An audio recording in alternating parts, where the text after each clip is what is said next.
In today's video, I'm going to be discussing a 4.1% unemployment rate and the details of the jobs report that was just released earlier today, along with how many jobs were created last month and the huge revisions that were also reported along with this report to the previous months as well. We've got a lot to talk about here in the video. Let's get into it and discuss what's going on. First, before we do, thanks so much for joining me. If you have not done so yet, please make sure to like the video and share this video right down below with those buttons. Make sure to share with your friends, family, social media. And as always, if you haven't done so yet, please make sure to subscribe to the channel as well. Thank you so much. Really appreciate your support. All right, so let's get into it. So this morning, we got the all-important non-farm payroll number, otherwise known as the job report. This is a report that we get once per month, and it was just released earlier today. Now, I want to bring you the details about this because if you've been watching the videos on the channel for a while now, or if this happens to be your first time coming across the channel and watching the video, first off, thank you. Really appreciate it. But this, in my opinion, happens to be one of the most important economic data points that we need to continue watching going forward because it gives us a very clear picture as far as the health of the overall economy. Here's why. When we look at job creation, we look at, wait, this gives us a big picture view of the overall economy. If jobs are not being created, jobs are being lost, the unemployment rate is going up, that simply tells us that the economy is not nearly as strong as what people are telling us that it is, right? Because it shows us all across the entire country a big picture view of the overall economy, right? When we see jobs created very fast, a lot of jobs being created, it gives us a pretty good signal that the economy is very strong and probably pretty healthy. When the economy is not growing very much and it's stagnant, it's stale, it's not doing a whole lot, it's maybe struggling along, then we continue to see less jobs created, the unemployment rate going higher and higher, and that's kind of what we're seeing right now, okay? So again, this gives us a very clear picture of what is going on all across the country with the overall economy, okay? That's just in my opinion. We have to see what goes on here. There's a lot of other data points as well that I continue to watch, but this is one that we get every month, and it's one that I like to keep an eye on. Anyway, we just got it earlier this morning, so let me tell you the details of this report, okay? Now, to be totally fair, this is the report for the month of June. This is how they always do this, right? So we get the report the following month for the previous month to tell us how many jobs were created, okay? So this is the unemployment report for the month of June, okay? So anyway, here's what we found. They came in and they found that 206,000 jobs were created in the month of June. This is actually a little bit below estimates, but it's kind of in line a little bit, okay? But that's what we saw, is 206,000 jobs. Now, here's what they also found. The unemployment rate actually went up. It was sitting at 4% as of the previous month. Now it went up to 4.1%. Yes, it's only 0.1% is how much it went up. But the point is, it went up. The last time that we were at a 4.1% or higher unemployment rate was back in basically late 2021. So what is that? 2.5, a little more than, is that 2.5 years ago? I think so, right? Yeah.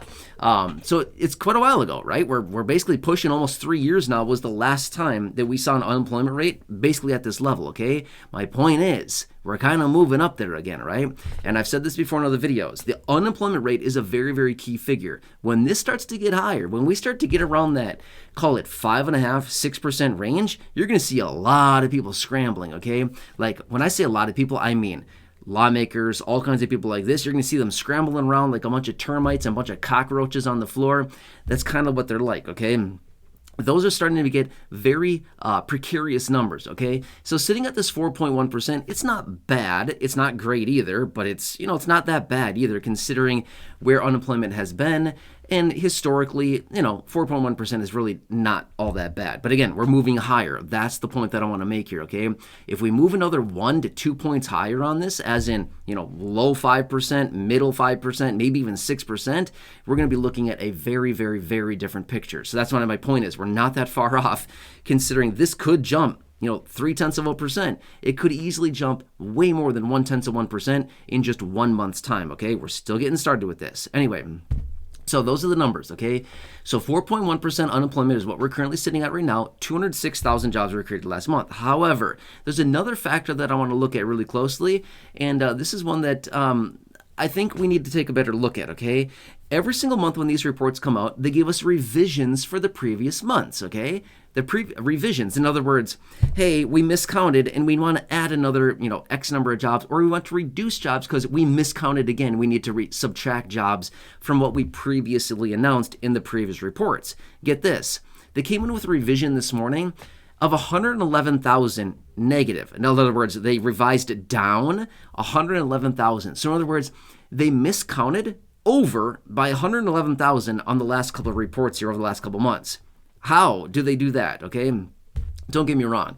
I can fully understand miscounting by like 1,000, 5,000, maybe 10,000, but 111,000 to miscount by, something seems a little odd in my opinion, okay? That seems odd. 111,000, how do you miscount by that much? I just don't get it, right? So again, even this 206,000 number that we got this morning, this could easily be revised in another month from now. It could be revised down 20, 25, 30, 40,000. It could be revised down easily, okay? That's my point, okay? So just take all of this with a grain of salt, especially with the year that we're in right now, an election year. A lot of times they cook the books a little bit, and a lot of times these numbers are maybe a little bit misleading. Just saying, okay? So anyway, that's the information. Now, a couple of things I want to point out is the labor participation rate. This is another very key number that we get right now, okay? So as we would get this report every single month, the non-farm payroll number, we also get the labor participation rate. Now, this is another one that I like to watch very closely. Why? Because it gives us a big picture view of how many people in this country are working, right? This is very key. I know a lot of you here in the community that watch the videos here on the channel receive fixed income benefits like Social Security, SSDI, SSI, Survivor, Spousal, SSI, these benefits like this, okay? Remember this much. For every person that's not working, that's less payroll taxes coming into the program. Less payroll taxes means insolvency sooner, okay? That's a whole nother topic in and of itself, but you get my point there, okay? Anyway, so it's at 62.6, okay? So what that simply means is that everybody between the ages of 16 and 60, okay? These are the age ranges between 16 and 60, who's basically able-bodied, who could be out there working. That's what the percentage is. So basically what that tells us is that 37.4% of our population between that age range is not working right now, okay? Now, this is actually a little bit higher than it was last month. Last month, they came in at 62.5%. And historically, over the last couple months here, it's been 62.7%. So it's kind of right in the middle there. It's not really high and it's not really low. It just is what it is, okay? My point is, this is something else got to watch, because if all of a sudden labor participation rate goes down to, say, 62, 61.7, 61.5%, that is not a good trend either. That translates into a lot of people. Consider this much as well. The population of the United States is about 334 million people, and the total workforce is about 186 million people as well. So any little tick down or up in that percentage, like 0.1% or even a 1 full point change in that, results in millions of people. Get my point? Okay, so it might not sound much like, oh, it's just 0.1%. It's just 0.5%. Yeah, but that's millions of people when it comes down to it, okay? That's a lot of people that we're talking about. So anyway, that's where we're currently sitting right now as the labor participation rate as well, okay? So another factor that we look at is the U6. Now, this is the underemployment rate. This is a number that came in at 7.4%. Now, generally, this runs a lot higher. Some people call this the true unemployment rate. You could be calling it the true unemployment rate or the underemployment rate, whatever you want to call it. So basically what this simply means is somebody that's maybe working part-time, but really they want to be working full-time or something like that. That's kind of where this comes in, okay? That's sitting at 7.4% as of this report as well, okay? So that's sitting a little bit higher and, quite a bit higher than the other 4.1% that I shared with you already. Either way, here's the big picture of this, okay? This is one report. The last report we got, was not that great either, but showing that unemployment is going up. My point is, let's continue to watch this going forward over the coming weeks and months here as we continue to see this unfold. But if we continue to see these unemployment numbers moving higher and higher and higher, the likelihood of a recession gets greater and greater, basically the bigger that this number gets. Simply because less people in the workforce simply means that businesses are cutting back. They see something that maybe a lot of other people are not seeing. They recognize that there's possibly storm clouds on the horizon, and they're saying, let's get prepared, let's lighten up our payrolls, let's stop hiring, let's maybe lay a few people off that we may not need right now, let's preserve cash so we can get through this storm, okay? The economic storm, the economic contraction, the economic recession, whatever you want to call it, it's all basically referring to the same thing. My point is, this gives us a very good kind of indicator as to where we're going with this economy, even though we continue to be fed the belief that, oh, everything's fine, we're great. Really? If that's the case, then let's look at our own personal finances right now. Is everybody doing great financially right now? I don't think so, right? Just look at the finances of anybody right now. That is not the case. It's very easily understood that like everybody is struggling. Just look at any report out there. I see reports like this all the time. Multiple times a week I'm seeing these reports, and I'm talking about them every so often. It's nuts to see what's going on, okay? There's only a small handful of people out there that are doing fine financially. It's not very many. It's definitely the minority.